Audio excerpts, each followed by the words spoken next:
Hello friends, welcome back to my channel BEd point to point education में आपका स्वागत है। आज हम लोग पदों के प्रकार, पदों का अर्थ देखेंगे। कभी कभी ये आपके एग्ज़ाम में ये शॉर्ट क्वेश्चन में भी पूछ देते हैं कि आइटम्स एनालिसिस, ठीक है। तो एनालाइज करने के लिए पूछ देगा कि हाँ बताइए पदों के प्रकार के बारे में कि क्या कैसे इसके बारे में है। तो चलिए आज हम लोग देखते हैं पदों का प्रकार और इसका मीनिंग देखते हैं कि किसको कहते हैं। तो चलिए शुरू करते हैं। पद जो है सो क्या है सो देखते हैं। एक अच्छे परीक्षण के लिए यह आवश्यक है कि उसके पद अनिवार्य रूप से अच्छे हो, यानी कि एक अच्छे टेस्ट के लिए ज़रूरी है कि उनका टेस्ट करने का जो एक आइटम पद यहाँ बोला गया है किससे, जैसे कि एग्ज़ाम में क्वेश्चन आते हैं ना, ऑब्जेक्टिव क्वेश्चन, सब्जेक्टिव क्वेश्चन, जैसे कि ट्रू फॉल्स वाले क्वेश्चन, पद यहाँ पे उन सबको पद रूप में बोला गया है। तो एक अच्छे एग्ज़ाम टेस्ट के लिए ज़रूरी है कि उसका पद अनिवार्य रूप से अच्छा होना चाहिए, ठीक है। तो यहाँ पे एक विंस है, फिलोसफर है, विंस ने पद को निम्न शब्दों में परिभाषित किया है। तो वो कैसे परिभाषित किए हैं? एक एकल कार्य या प्रश्न जिसे प्रायः किसी छोटी इकाई में विभक्त न किया जा सके उसी को पद बोलते हैं, ठीक है। इंग्लिश में भी देख लीजिए, ए सिंगल टास्क और question that usually can not be broken down into any smaller units, यानी कि कोई भी एग्ज़ाम जो है, एकल कार्य जो है, उसके प्रश्न को हम फिर छोटे छोटे विभक्ति में डिवाइड नहीं कर पाए, उसको हम लोग यहाँ पे विंस ने उनको ऐसे परिभाषित किया है। अब हम लोग क्या है कि चलिए देखते हैं, यहाँ पे देखते हैं कि यहाँ पे पद में क्या क्या विशेषताएं होनी चाहिए। जो हम लोग एग्ज़ाम टेस्ट लेते हैं उसमें जो जिस टाइप का क्वेश्चन पूछा जाता है उनके लिए क्या क्या मतलब विशेषताएं होनी चाहिए वो हम लोग देखते हैं। चलिए, तो एक पद का कथन इतना स्पष्ट होना चाहिए कि उसमें परीक्षक और परीक्षार्थी दोनों के लिए किसी प्रकार की भ्रांति न हो। यानी कि कोई एग्ज़ाम क्वेश्चन में जो हम क्वेश्चन या तो परीक्षक दे रहा है, पूछ रहा है, वो ना तो टीचर के लिए और ना जो परीक्षार्थी है जो एग्ज़ाम दे रहा है, उन दोनों को किसी भी प्रकार का भ्रम हो, भ्रांति हो, वो साफ स्पष्ट होना चाहिए क्वेश्चन, जो कि बच्चा भी अच्छे से क्वेश्चन समझ सके कि क्वेश्चन क्या है, और टीचर भी उसको अच्छे से मतलब क्वेश्चन दे कि हाँ बच्चा समझ सके कि क्वेश्चन क्या है। दूसरा देखिए विशेषता, पद बहुत अधिक कठिन या बहुत अधिक सरल नहीं होना चाहिए, यानी कि क्वेश्चन का लेवल बहुत हाई भी नहीं होना चाहिए और क्वेश्चन जो है बहुत लो लेवल का भी नहीं होना चाहिए। उसके बाद है तीसरा, पद में विभेदक शक्ति होनी चाहिए, अर्थात उनके द्वारा स्पष्ट रूप से जिन लोगों में कोई शील गुण विशेष है और जिन लोगों में वह नहीं है का विभेद हो सके। यानी कि जो जैसे कि कोई क्वेश्चन दे दिए हैं कि हाँ इनमें बताइए कि कौन सा ट्रू है, फॉल्स है, या इन चारों में से कौन एक डिफरेंट है, तो वो विभेदन, वो छांटने की शक्ति उस क्वेश्चन उस पद में होनी चाहिए। सो ये है। उसके बाद चौथा है, जहाँ तक संभव हो सके पद के द्वारा विद्यार्थी को अनुमान के लिए प्रोत्साहित नहीं किया जाना चाहिए। मतलब कि आपको गेस, ऐसा नहीं क्वेश्चन हो कि आप गेस करके उसको लिखें, ऐसा नहीं होना चाहिए। पद द्वारा ज्ञान या समझ के महत्वपूर्ण पदों का मापन करना चाहिए। पद को पढ़ने में कठिनाई नहीं होनी चाहिए, यानी कि ऐसा होना चाहिए वो पद जो कि आप आसानी से उसको पढ़ सकें। अब हम लोग यहाँ पे देखेंगे कि पदों को दो वर्गों में वर्गीकृत किया जा सकता है। एक होता है निबंधात्मक पद और एक होता है वस्तुनिष्ठ पद। तो निबंधात्मक पद जो होते हैं उसको मुक्त उत्तर पद भी बोलते हैं, यानी कि एस्से आइटम्स या फ्री आंसर आइटम्स भी बोल सकते हैं। चलिए अब हम लोग देखते हैं कि निबंधात्मक पद यानी कि एस्से आइटम्स किसको बोलते हैं। तो आपको हम शॉर्ट में ही समझा देते हैं, बाकी आप देख लीजिएगा, देख के समझ लीजिएगा। हम ऐसे आपको शॉर्ट में समझा देते हैं कि निबंधात्मक आइटम्स वो हुआ, वैसे आइटम्स को बोलेंगे जो कि आप लोग अभी एग्जामिनेशन हॉल में लिखते हैं। उसमें क्या है कि आप लोग के मन में जो आता है, जो क्वेश्चन में जहाँ तक सोच पाते हैं उन सब को लिखते हैं, यानी कि फ्री आंसर। कोई रोक टोक नहीं है, आपको जो मन में है वो लिखते हैं। फ्री आंसर इसी को बोलते हैं निबंध की तरह, जो आप एक क्वेश्चन को लंबे चौड़े उसको बढ़ा के लिखते हैं, वो हो गया ऐसे टाइप आइटम्स हो गया। तो ये निबंधात्मक में आ जाता है। एक बार देख लेते हैं इसको। एक निबंधात्मक पद वह होता है जिसका उत्तर कुछ शब्दों में देने के लिए छात्र अपनी स्मृति और गत साहचर्यों पर निर्भर करता है, क्योंकि इन पदों का उत्तर जैसे चाहे वैसे दे सकता है। यही बात हम भी बोले हैं कि आप जैसे चाहिएगा वैसे लिख सकते हैं। अपने स्मृति यानी आप लोग जो याद करके आए रहते हैं क्वेश्चन आंसर, वैसे इसे मुक्त आंसर भी कहते हैं। यानी कि वही कि आप फ्री आंसर आइटम हुआ कि आप कुछ भी लिख सकते हैं, उसमें कोई रोक टोक नहीं होता है। उसके बाद ये सब आप पढ़ लीजिएगा।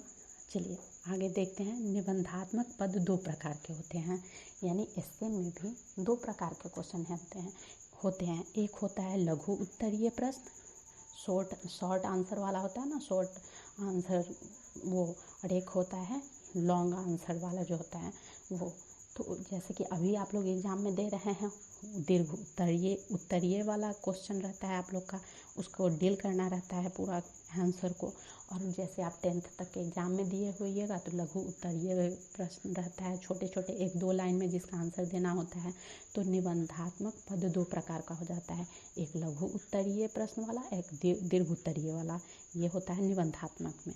ठीक है, अब चलिए आप चाहिएगा तो क्या कीजिएगा, लघु उत्तरीय का कोई एक सा उदाहरण दे लीजिएगा, दीर्घ उत्तरीय का कोई जैसे क्वेश्चन आप दे दीजिएगा दीर्घ उत्तरीय में कि कोई भी क्वेश्चन लिख दीजिएगा, वाटर पोल्यूशन कैसे होता है इसको डिस्क्राइब कीजिए, यानी कि इसकी विवेचना कीजिए कैसे होता है। तो ये हो जाएगा दीर्घ उत्तरीय। इसमें जो बच्चा जो मन में आएगा वही लिखेगा। और लघु उत्तरीय में क्या होगा कि जैसे कि वायु प्रदूषण किस किस गैस से होता है, तो बस आप उतना ही लिखिएगा, गैस का सिर्फ नाम लिखिएगा, ये हो जाएगा लघु उत्तरीय। और वही जो डिस्क्राइब करने के लिए रहेगा तो उसको दीर्घ उत्तरीय बोलेंगे। आप लोग एक एक उदाहरण कोई भी अपने सहूलियत के हिसाब से दे लीजिएगा। उसके बाद हम लोग आगे देखते हैं। वर्तमान में अध्यापकों द्वारा निबंधात्मक पदों का प्रयोग बहुतायत से छात्रों की उपलब्धि ज्ञात करने के लिए किया जाता है। यानी कि आजकल वर्तमान में बच्चों में मतलब वो क्या क्या उपलब्धि, बच्चा ज्ञान कौन कौन सा प्राप्त कर लिया, उसके लिए ऐसा क्वेश्चन पूछा जाता है। यानी कि दीर्घ उत्तरीय टाइप का जो होता है, निबंधात्मक टाइप का, इसलिए आजकल ऐसा ज़्यादातर पूछा जाता है। अब आगे देख लेते हैं। निबंधात्मक पदों के फलांकन में समय भी बहुत अधिक लगता है, क्योंकि इनके उत्तर लंबे होते हैं। अब निश्चित है कि आप ऐसे टाइप जो क्वेश्चन रहता है उसका आंसर देने में भी बच्चों को टाइम लगता है, तो इसमें तो लंबे टाइम लगेंगे ही, उत्तर लंबे रहते हैं तो समय भी ज़्यादा लगेगा। अब देख लेते हैं आगे इसी में कि निबंधात्मक पदों को लिखते समय किन बातों को ध्यान में रखना चाहिए।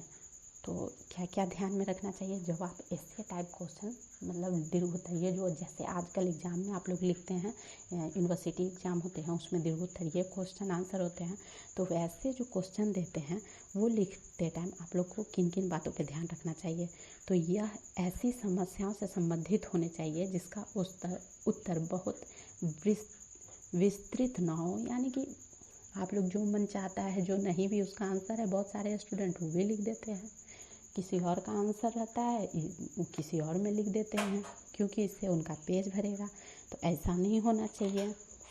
उसके बाद निबंधात्मक पद स्पष्ट रूप से परिभाषित समस्याओं से संबंधित होने चाहिए। मतलब कि जो भी आपसे क्वेश्चन पूछा जा रहा है उसी का मतलब जो भी उस क्वेश्चन में पूछा जा रहा है उसी से रिलेटेड आप लोग लिखिए, स्पष्ट रूप से उसी के बारे में लिखिए। तो यही सब यहाँ दिया गया है। अब ये सब हम पढ़ेंगे तो बहुत बड़ा हो जाएगा, आप लोग आराम से इसको पढ़ के देख लीजिएगा, छांट के अपना जो भी है रोक के पॉज करके ये सब देख लीजिएगा। इसी में हम लोग ई हो गया आपका, ये कौन सा हो गया, ये हो गया आप लोग का निबंधात्मक पद यानी कि फ्री आंसर आइटम्स हो गया। सेकेंड हम लोग देखेंगे ऑब्जेक्टिव आइटम्स। आप यहाँ देख सकते हैं, ये देख लीजिए यहाँ पे बनाया हुआ है ऑब्जेक्टिव आइटम्स का पूरा कैसे कैसे टाइप है, कैसे कैसे निकला हुआ है, किस रूट से कौन सा, देख लीजिए अच्छा रहेगा। ये देख लीजिए, प्रतिभिज्ञा पद और प्रत्यास्मरण पद। ठीक है, ये देख लीजिए। आप लोग इतना नहीं लिखिएगा, अगर शॉर्ट में पूछेगा तो आप लोग सिर्फ ऑब्जेक्टिव आइटम्स लिख दीजिएगा कि शॉर्ट आइटम्स के कुछ विभिन्न प्रकार हैं, उसमें आप लोग लिख सकते हैं। ट्रू फॉल्स करके दे दीजिएगा, ए में मतलब नंबरिंग दे दीजिएगा ट्रू फॉल्स वाला, फिर हो जाएगा मल्टीपल चॉइस वाला हो जाएगा, फिर क्लासिफिकेशन आइटम हो जाएगा, सिंपल रिकॉल आइटम्स हो जाएगा। ऐसे करके आप सारे आइटम्स को दे दीजिएगा। आपको हम क्वेश्चन दिखा देते हैं, ये तो बहुत बड़ा है, अगर हम अभी पढ़ने लगे तो बहुत सारा टाइम लगेगा। जैसे कि आपको ट्रू फॉल्स वाला क्वेश्चन रहेगा, सत्य असत्य वाला, तो आप अपने अकॉर्डिंग कोई क्वेश्चन बना लीजिएगा। जैसे कि कोई क्वेश्चन बना लीजिएगा कि सत्य असत्य जो है ऑब्जेक्टिव टाइप क्वेश्चन में आते हैं, और उसमें जो क्वेश्चन है बनाया जाता है, जैसे कि कोई भी चीज़ दे देते हैं कि हाँ बताइए कि भारत की राजधानी दिल्ली है या नहीं, तो इसमें बताइए ये सही है या गलत, सत्य या असत्य, इस टाइप का क्वेश्चन हो गया। आप इसमें 4-5 को आप खुद भी उदाहरण दे सकते हैं, इसका दे दीजिएगा। फिर मल्टीपल चॉइस का दे दीजिएगा कि बहुत सारा क्वेश्चन रहता है, इसमें से किसी एक को चुनिए, कौन इसके सिमिलर है, इस टाइप का रहता है। यानी ऑब्जेक्टिव टाइप क्वेश्चन आप लोग जानते हैं कि किसको बोलते हैं, ज़्यादा बताने की ज़रूरत नहीं, आप लोग छोटे बच्चे नहीं हैं। उसके बाद मल्टीपल चॉइस होता है, उसमें ये होता है। फिर नेक्स्ट होता है मैचिंग क्वेश्चन रहता है, जैसे कि एक साइड आपको किसी चीज़ का नाम दिया रहेगा, जैसे किसी वेजिटेबल का नाम रहेगा, बगल में उससे रिलेटेड या तो दिया रहेगा कि इसमें कौन सा विटामिन होता है या डिजीज ही रहेगा, कुछ भी रहेगा, उसको मैच करना रहेगा। तो आप उसको मैच कराने वाले में खुद से क्वेश्चन लिख लीजिएगा। तो ये सब आप खुद कर लीजिएगा। बस हम बता दिए हैं कि आप लोग आइटम एग्जामिनेशन हॉल में पद आइटम मतलब क्या बोलते हैं उसको, पद आइटम को, पद को देख के ही मत समझिएगा कि कौन सा क्वेश्चन आ गया, ऐसा नहीं सोचना है। हम बता दिए हैं कि पद आइटम मतलब वही ऑब्जेक्टिव और सब्जेक्टिव नहीं बोल के यहाँ पे बोला गया है, ऐसे आइटम या फ्री आंसर आइटम जो भी है आप लोग समझ गए। और मेरे हिंदी पे और इंग्लिश पे उतना ध्यान नोटिस नहीं कीजिएगा, क्योंकि अभी आप लोग पढ़ाई पे ध्यान दीजिए, आप लोग का अच्छे से एग्ज़ाम हो जाए, फिर बाद में अच्छे से हम वीडियो को बना के फिर से अपलोड करते रहेंगे। और फिर कोई भी क्वेश्चन का आंसर चाहिए तो आप लोग कमेंट बॉक्स में लिख सकते हैं। तब तक के लिए थैंक यू।